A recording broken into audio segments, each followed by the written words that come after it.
I'm Caleb Larga. I'm Sasha Ibarra, and today we're going to be speaking about Greek mythology and culture. So to start off, I'm sure you guys have heard the name Medusa or maybe have seen the face. But basically, imagine being transformed into a monster, not because of something that you did wrong, but because of trauma inflicted upon you.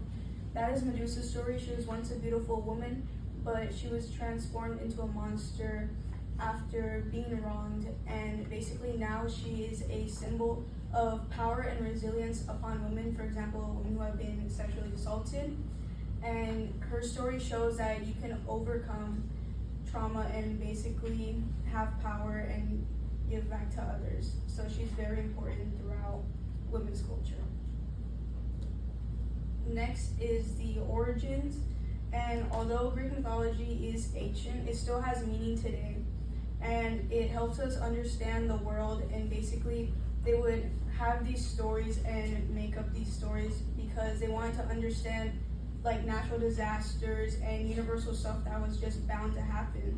And they wanted to have human meaning behind it, because one thing that humans have is that they want to know the answers to things because curiosity gets to the best of them. And as former Percy Jackson fans, we wanted to basically speak about Greek mythology and inform others about it, as it really interested us.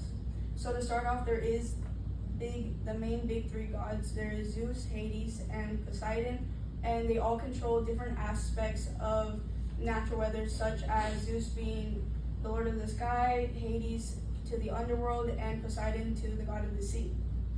And they all played important roles upon Greek culture, and many stories came from them. So not only has these stories helped the Greeks and everyone else understand how the world works around them, but it also holds a lot of values, lessons, and traditions that are used and incorporated in Greek culture. Some of these stories include Pandora's Box and Demeter and Persephone. Pandora's Box is the story of the first woman to roam Earth.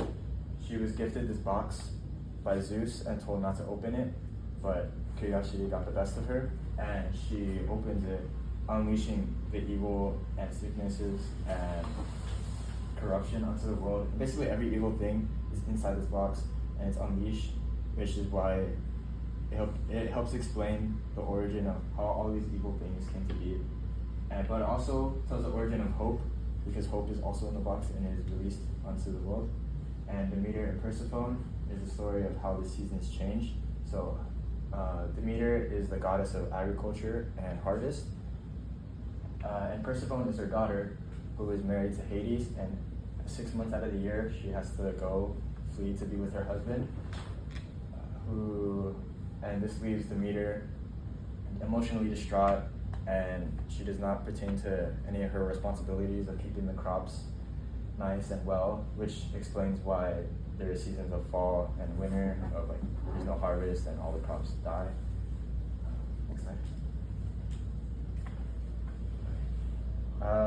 So mythology can not only be seen to teach the Greeks on how the world works and teach them their traditions, but it's also incorporated a lot in their culture. They incorporated the mythology based on their religious beliefs, according to an article by National Geographic in 2023. Festivals such as Anathenia and Diosenia are a blend with religion and civic pride to honor the gods and ensure prosperity over their culture. These festivals include Anathenia, which is a multi-day festival every 4 years in Athens. Its purpose is to honor the goddess Athena, who is the goddess of warfare and wisdom. They hold competitions, sacrifices, and feasts, all in honor of the goddess Athena, so that it would ensure prosperity over Athens and all of Greece. And Diosenia, which is another big festival held every year in March, and it's to honor the god of wine, Diosenia. So these are just some ways that mythology is incorporated in their culture and how it functions and how their beliefs make them want to honor the gods. Another aspect of how mythology is seen inside the culture is through the architecture. So if you travel to Greece, you'll see all these ancient statues and these ancient buildings that contain a lot of like their mythology, and it's based off a lot of like the stories that are being told of the gods. These, according to an article by Britannica in 2023, influence of mythology and architecture, such as the Temple of Zeus and Apollo, are made to honor the gods. So some of these temples that are seen above, this one is the Temple of Artemis, the goddess of archery, I believe. And it's still standing to this day, so you guys can go visit it if you ever go to Greece. And then this one on the right, it's the Temple of Zeus. It's one of the most famous ones from Greece, so ancient Greece.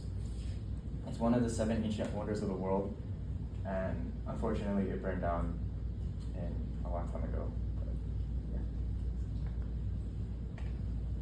Now, another thing that Greek mythology shows in modern times is within movies and within books. First, there's Wonder Woman, which I'm sure you guys all have watched the movies or have seen her character throughout the DC universe. And another one that I know I grew up with a lot and was taught in school when we all had to read together was Percy Jackson, which is basically about this boy who's the son of Poseidon, and he's a demigod, and he has to face challenges in New York and stuff that have to deal with the gods. And the reason why people love these myths so much is because it's all things that we can all understand and talk about, such as heroes, bravery, and how important it is to make choices and what that will lead to, for example, in Percy Jackson. It is also timeless. These stories, countless times, you're going to see it throughout TV shows and in movies, because there's always lessons within the fables that are told with these movies and TV shows. Another thing is that Greek mythology isn't just within movies, it is also taught in education. For example, to the picture on the left, it is about this boy named Icarus. I could be saying that name wrong, and basically it is about how he had these big wings and they were made of feathers and wax, and they had told him not to fly too close to the sun because something bad could happen to him, and he got arrogant and cocky and he decided to fly anyway, and he ends up falling down from the sky. And this is taught within schools because it basically shows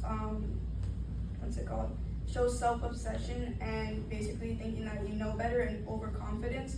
And this can be seen a lot throughout education because a lot of kids think that they know better and stuff, and teachers try to tell them not to do something or to do something, and they get overconfident about it. And on the right, I'm sure you guys have all heard of Narcissus, which derives from Narcissus, and basically it is about this man who would sit by a pool of water and would constantly look at his reflection, and he became so obsessed that he stayed there, and he eventually died all alone in that way, and it was because he was so self-obsessed. And this teaches that we have to look beyond people, beyond their outward appearances, and that we need to dive deeper and look at the person on the inside. And that's also taught within schools.